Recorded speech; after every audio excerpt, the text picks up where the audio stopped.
Hello, fellow artists. I'm Aaron Rutten, and I'll be your teacher today as you learn how to make art on your iPad. I've been drawing since I was a very little kid. Here's some pictures I drew when I was around your age. I never stopped drawing, and now making art is my job. Here's what I can draw now. As you can tell, I really love making art, so I'm excited to help you learn how to be an artist. On your iPad is an app called Procreate. That's what we will use to paint, draw, and choose colors. It might look like a lot of buttons and tools, but we'll take little steps and learn about a few things at a time.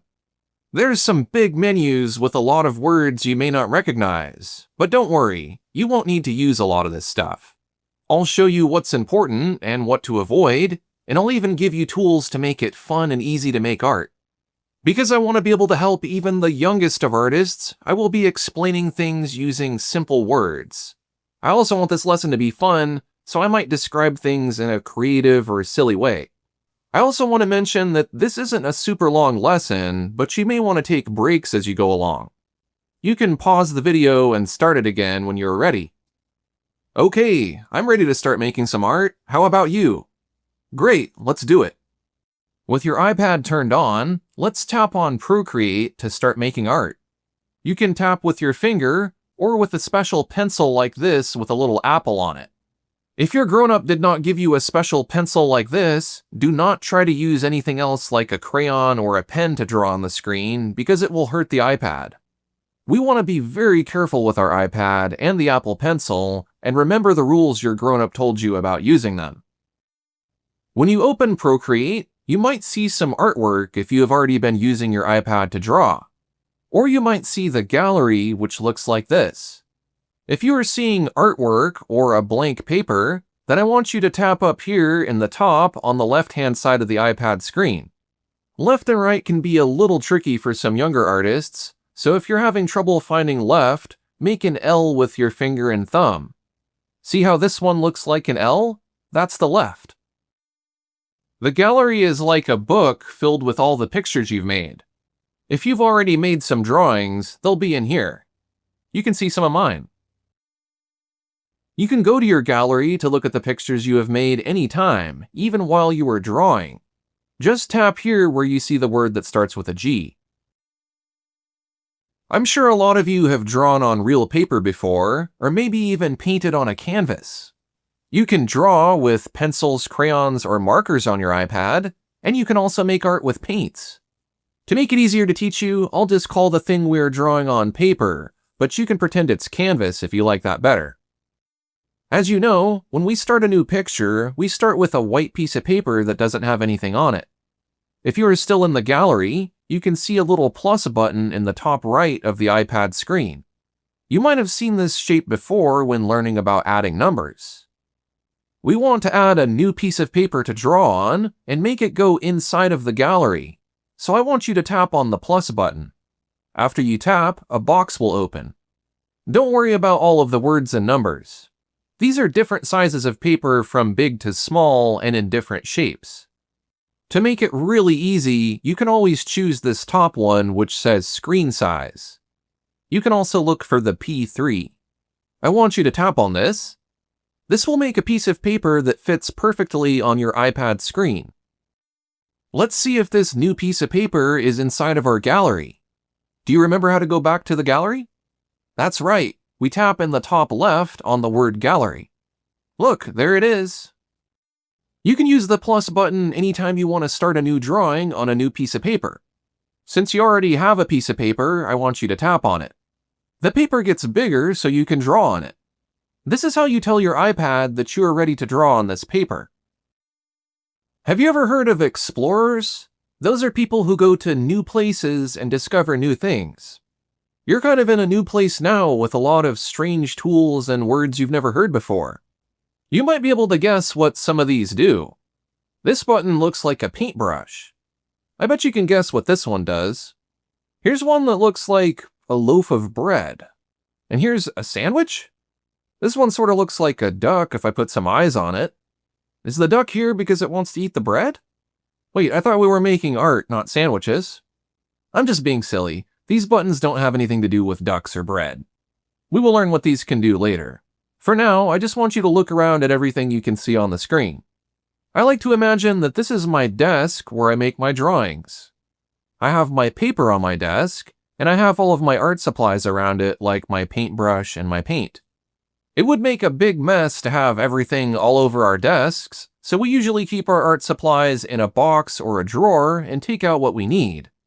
These buttons or shapes are sort of like boxes or drawers. They have stuff inside of them. If I tap on some of these buttons, I can see what's hiding inside. I want you to tap on the paintbrush.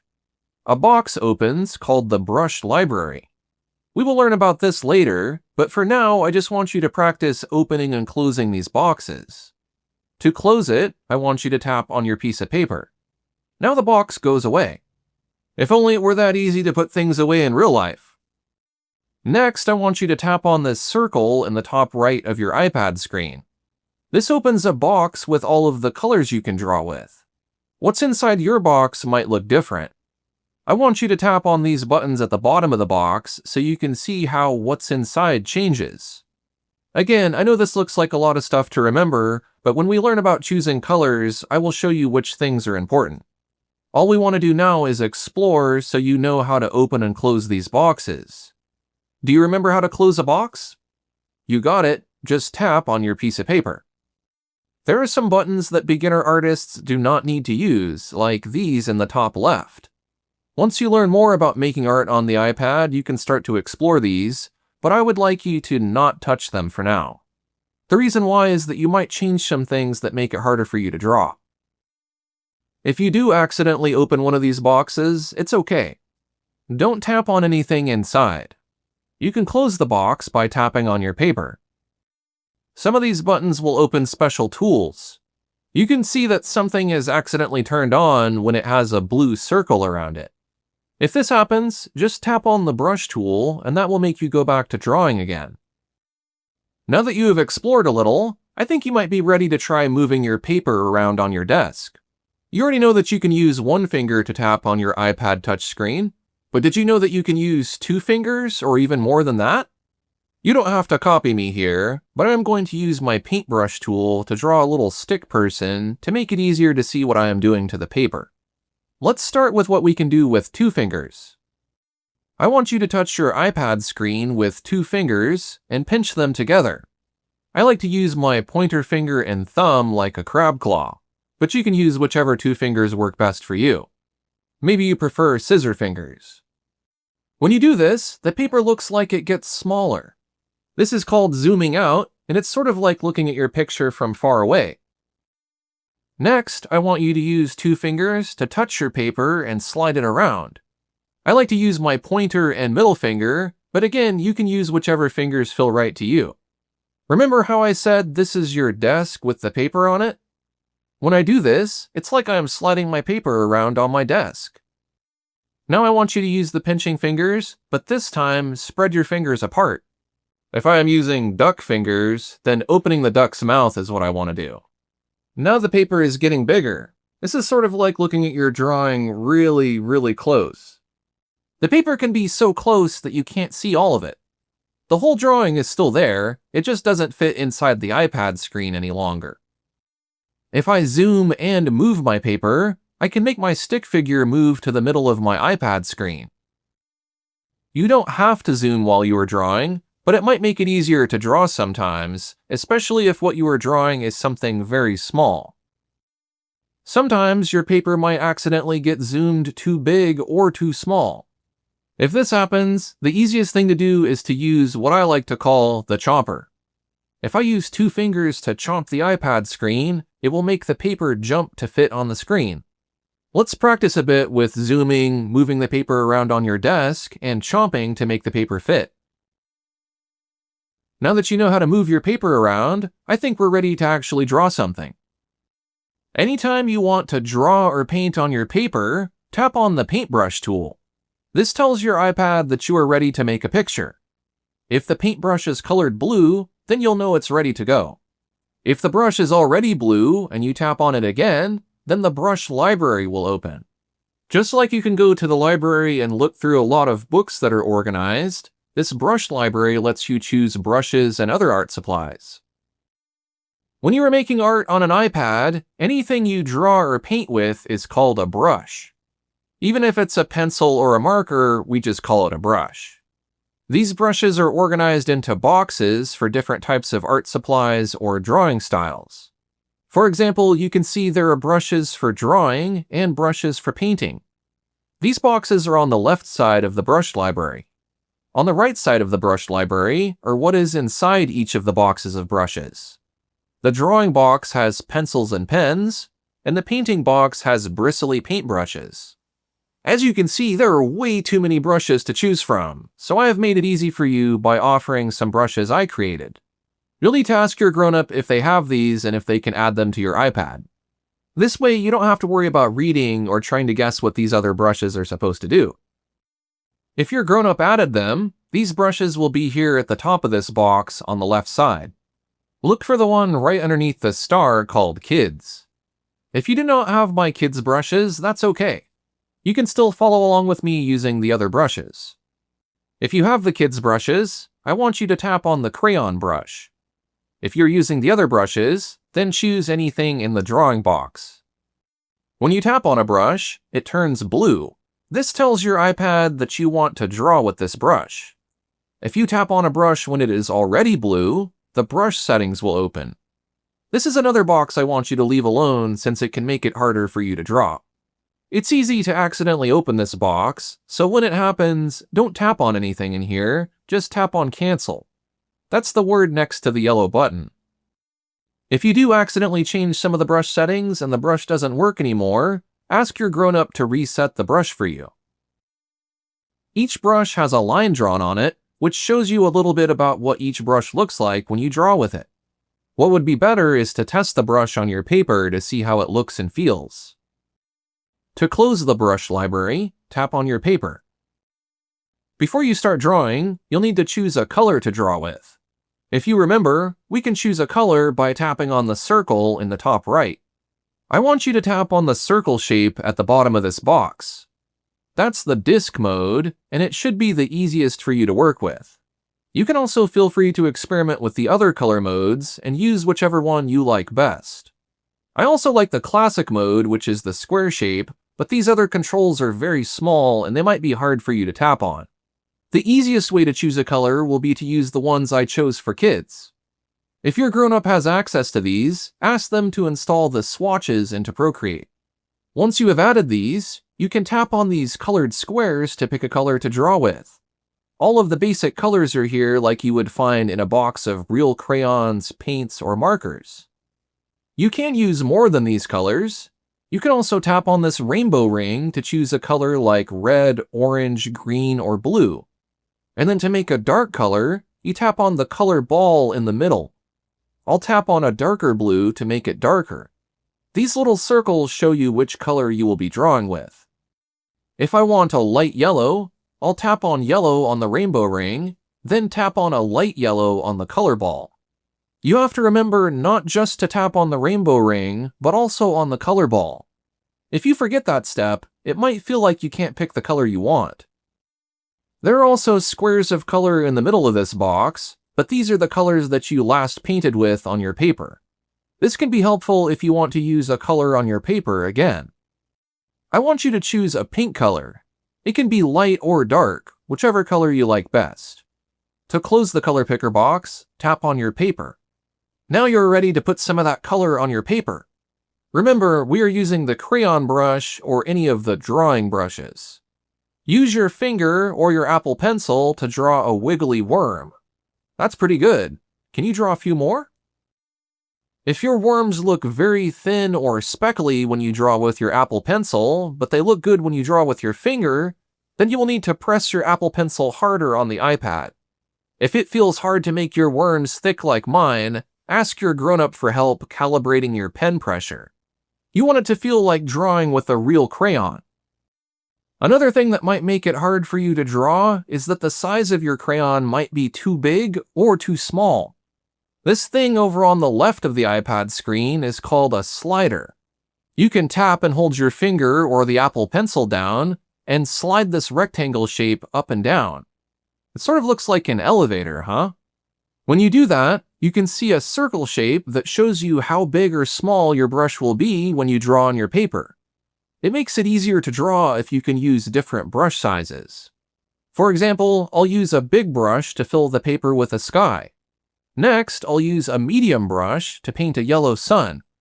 And then I'll use a small brush to paint sunbeams coming out of my sun. Or I can paint a face with a medium brush, then add some hair and other details with a small brush.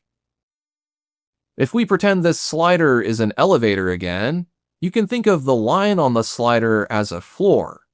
When you go on a real elevator, you go to the floor with the star a lot, which is the ground floor where you can enter or leave the building.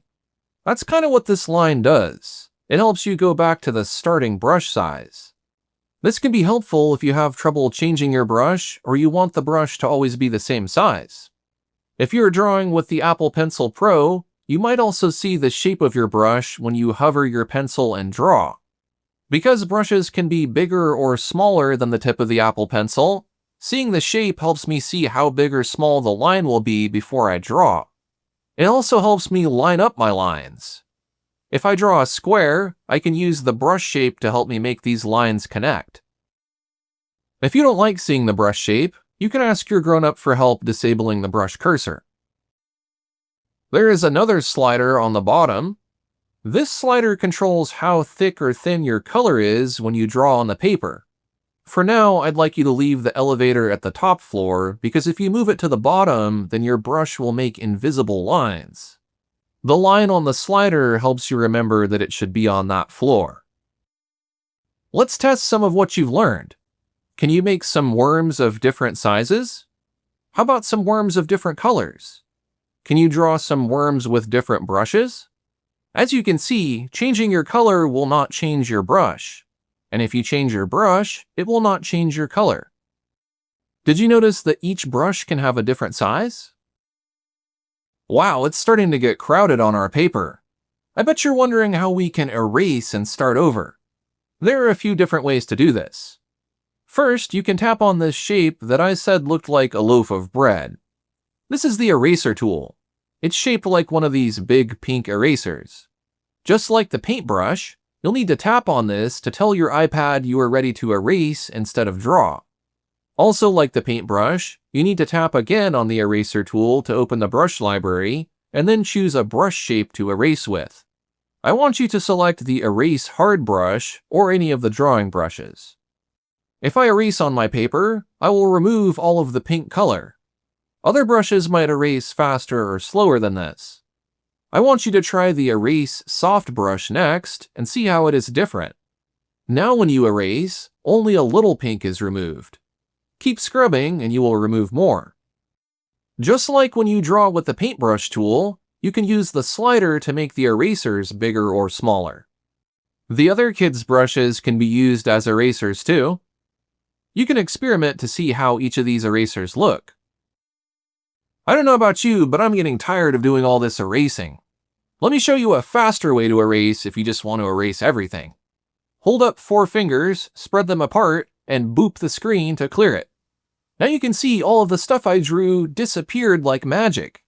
That's a lot faster, so I want you to practice using that trick instead of spending too much time using your eraser. If you have trouble tapping with 4 fingers, you can ask your grown-up for help changing the erasing gesture to something else. There are lots of options for all of the gestures in this art app. There will be lots of times when you draw a line and it doesn't look right. Rather than erasing, you can also use undo. I want you to use the crayon brush or any of the drawing brushes to draw a spider with 8 legs. Now, tap with 2 fingers on your iPad screen. Each time you tap, the spider will lose 1 leg until he disappears. Poor spider. Let's bring him back by tapping with 3 fingers. This is called redo. You can also tap and hold with your fingers to undo and redo really fast. Since we have drawn a lot on this paper, you might be able to undo really far back to when you started, so don't be surprised if you see the worms and the other stuff we drew. There are also undo and redo buttons in the bottom left. I want you to practice undo and redo until you are comfortable with how to use it. It's important to remember that undo will only work while you are working on your drawing. If you go back to the gallery or close the art app, then you will lose your undos. As you can see, I can't bring back Spidey's legs anymore because the iPad forgot those steps. I think that should give you a pretty good idea of how to erase. Let's move on to learn something else new. If you want to draw really smooth lines like you see in cartoons or books, you can use the pen brush. If you're using the other brushes, you can find something like this in the inking box. Studio Pen is one that will work.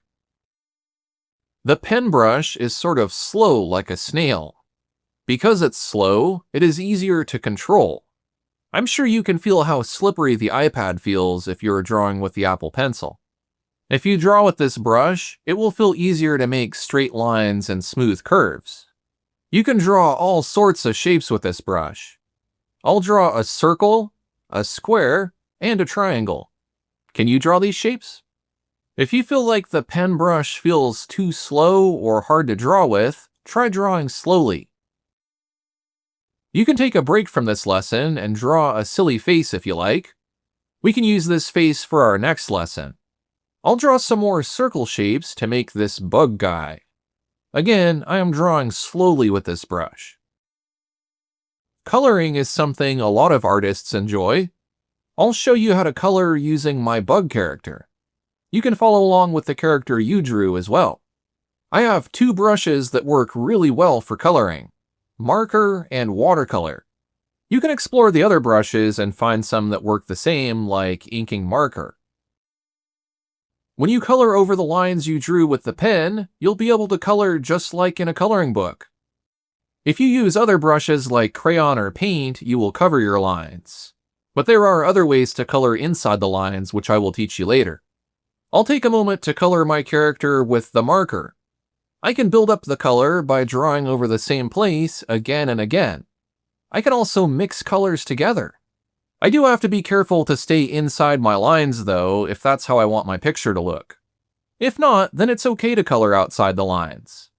I'll just color it in without worrying too much about that. You can use the eraser to clean up those areas where you spilled outside the lines, but you will accidentally erase your lines too. That's not good.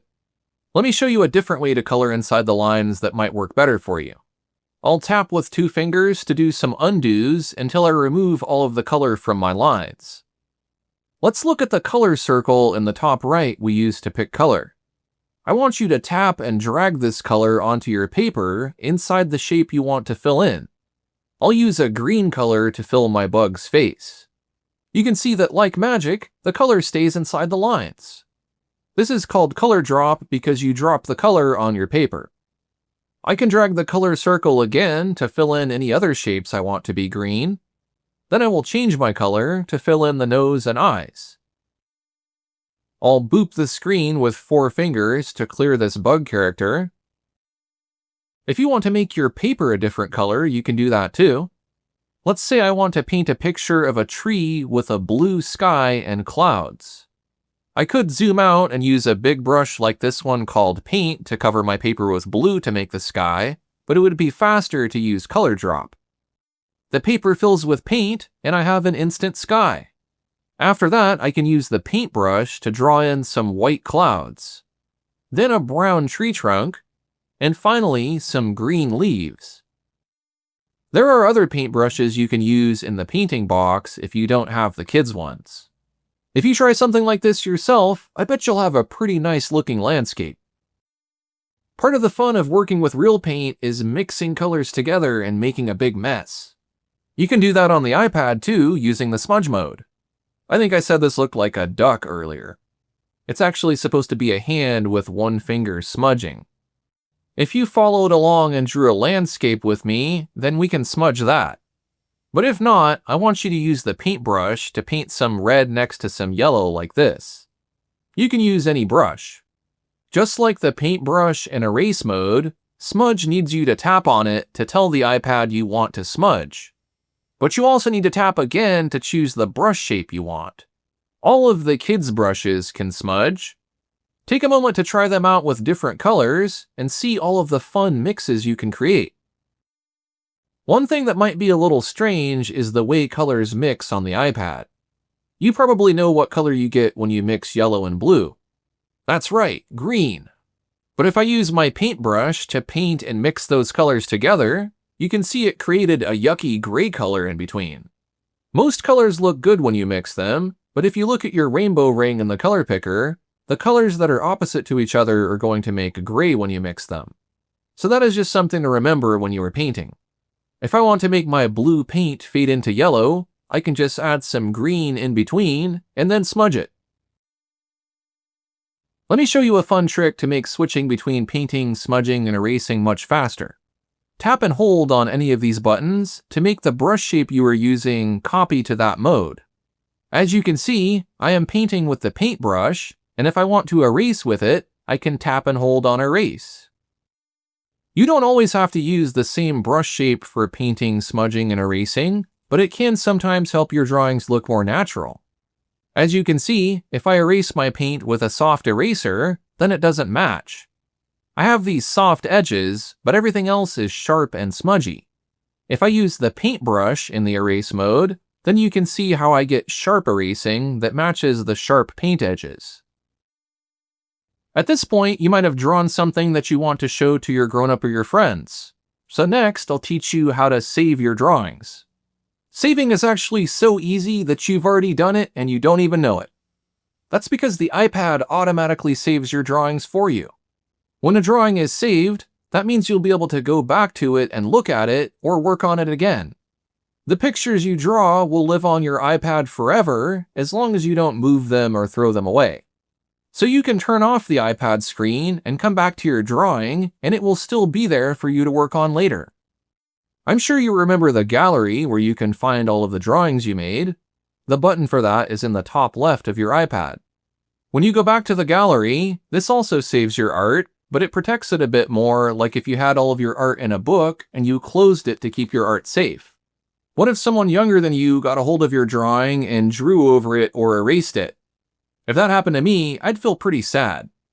So if you go back to the gallery when you are done drawing, you'll have a better chance of nothing bad happening to your drawing. You may also want to ask your grown-up to help you back up your drawings so you have copies of them. This way, if you or someone else accidentally threw away your drawing or colored over it, you would have a copy saved somewhere else. Computers are tricky, and sometimes it's easy to make mistakes with them, so do your best to keep your drawing safe. If you see any red buttons or anything that says delete, stop and check with a grown-up to make sure you don't accidentally throw away your drawings.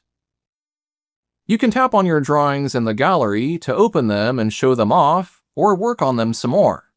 The good thing about drawing on the iPad is you can draw a little bit today, take a break, draw a little bit tomorrow, and work on a drawing for as many days as you like. You've done such a good job learning how to draw on the iPad. Now I think it would be fun to practice some of our new skills by drawing a picture from beginning to end. I'll show you two different kinds of drawings. First, we will draw a quick self-portrait. That's a drawing of yourself. After that, we'll have some free time to paint an abstract, which doesn't have to look like anything at all. You can just play with shapes and colors and have fun. Let's start by drawing ourselves. I'll draw me, and you draw you. You can make yourself look however you want, but try to draw some things people who know you would recognize, like your eye color, hairstyle, and other details. You can start with a new piece of paper. Do you remember how to do that? That's right. You go to the gallery and tap on the plus button in the top right of your iPad screen, then tap on the first option. You can start drawing with any brushes you like, but I am going to just stick to the crayon to keep it simple. I am just going to make something that isn't too detailed but still looks like a finished drawing. I'll use black to draw the lines first. I'm using a smaller brush so the lines aren't too thick. I'm just using basic shapes like circles and cylinders to make each part of my body.